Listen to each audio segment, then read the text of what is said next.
discrimination there was big. Harap-harapan, they're gonna say like, I want to speak to a manager. And then I say, oh, I'm a manager. I want to speak to a real manager. So, parang, and sisabi lang minsan sometimes na parang, I don't deserve to be a manager, ganyan. But after how many months, I've proved them wrong.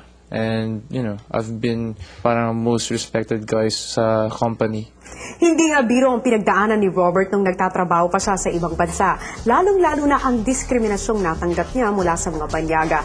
Kaya ang mga overseas Filipino workers tulad ni Robert ay dapat nating hinahangaan sa lahat ng kanilang mga sakripisyong ginagawa.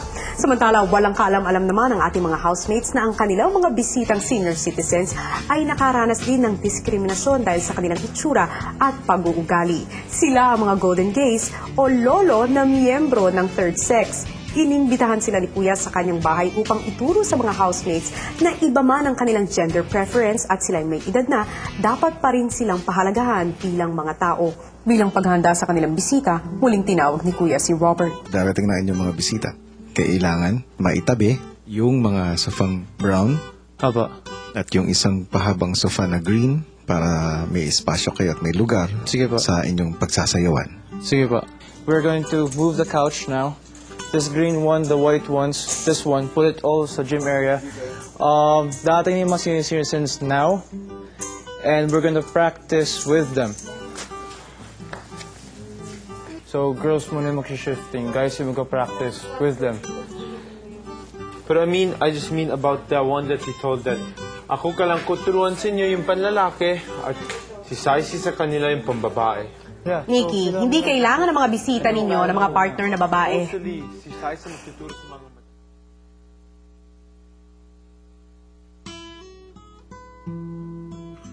Sila. Sushi, buddy.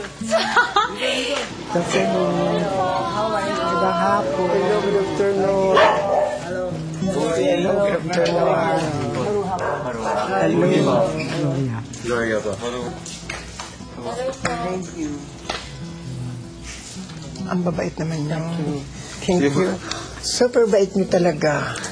Ang tawag sa akin sa amin, Mother Yoni. Mother Yoni. So, alam niyo na today mag-ballroom tayo po. So, nag-ballroom na po kayo? Minsan bugi, tanggo.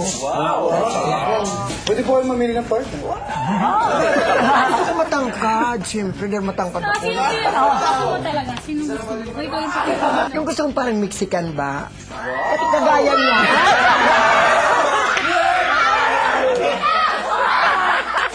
Ilang saglit pa ay nag-rehearse na ang mga housemates at ang kanilang mga bisita. 1, 2, 3, 4, 5, 6, tapos. Tingnan mo si There's the eye contact. Yan. There's the eye contact. Hindi ay kunta ka. O di ba housemates, gay at colorful na makasama ang inyong mga bisita. Ito kamay ko. Pero wait! Yung tower ninyo! Punta towards.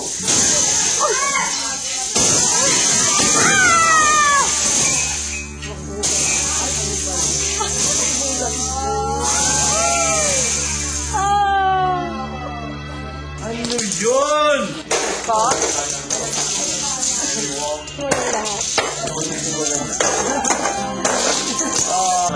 Ulitin natin lahat, pero this time yung sinasabi niyong gold sa gold. Sina Saisi at Nikki di na iniisip ang weekly task at tuloy sa pagtuturo sa mga bisita.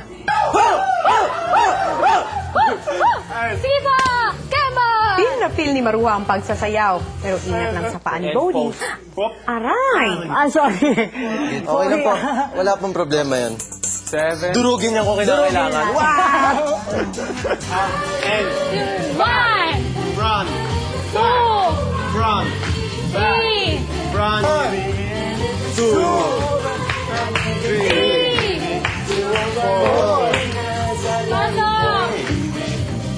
Pasok! Stop! Agad na inayusan ni Wendy at ng mga girls na kasama. I'm sure mas magagaling kayo.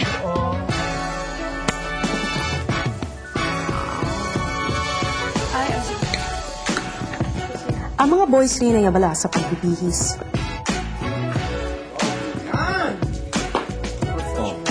Sina Mickey at Nel nag-last minute review pa ng dance steps. Paul Hug. Magbawa mo na tayo, Mick. Maybe we can talk and I can try to charm you. Just trying to find out who you are. I don't need to come off like a tell. Super ano. Ilang saglit pa'y nagpakitang gilas na ang mga magkakapares.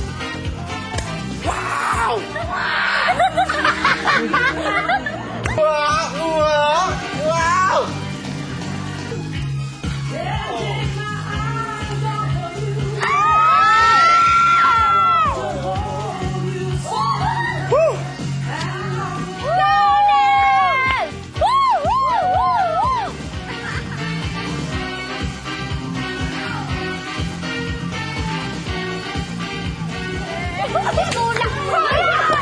Itulak mo!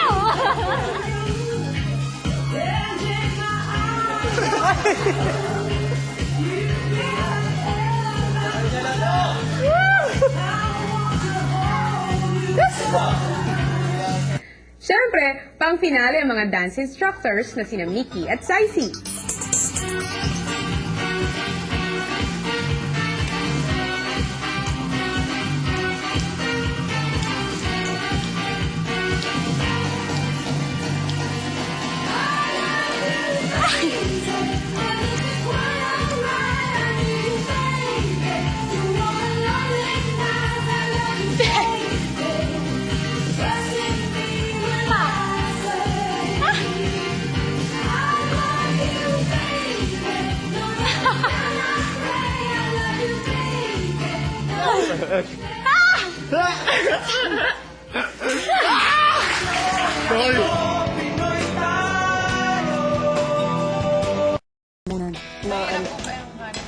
Ay, may, kasi ang hanap ko nung araw kasi siyempre hostess ako eh. Ano ginagawa? Na-entertain ako sa mga customers sa nightclub kasi entertainer ako sa club. Paano po? Kakanta kayo? Hindi. Hindi ako kumakanta. Nag-entertain ako. Kunwari, maraming customers. Tumitibol ako. Mga customer, mga foreigner. Ang mga mekanto ang mga customers ko. Wala akong customer na Pilipino. Saka huwag kayo madadala sa ano yun. Yung, porque, ay, gwapo. Ay, gwapo nga. Walang mandatong. Walang kayamanan. Hindi bali na. Hindi na bali medyo hindi gwapo. Basta mayroon kang aanihin kahit pa paano. May datong nauubos eh. Hindi, Dapat gwapo yung nga. marunong mag-ano. Gwapo na, may datong pa. Maubos man, at least gwapo siya. Makinig kayo kay Mother Leonie dahil higit sa kagwapuhan at kayamanan, kinakailangan na malaki rin ang puso. Bago umalis, muling nagpasalamat ang mga bisita sa mga housemates. Sa magandang pagtanggap ninyo sa amin, napakabait ninyo, super bait, talagang napakabait. Maya-maya ang pagkain, bibigyan nyo sa amin.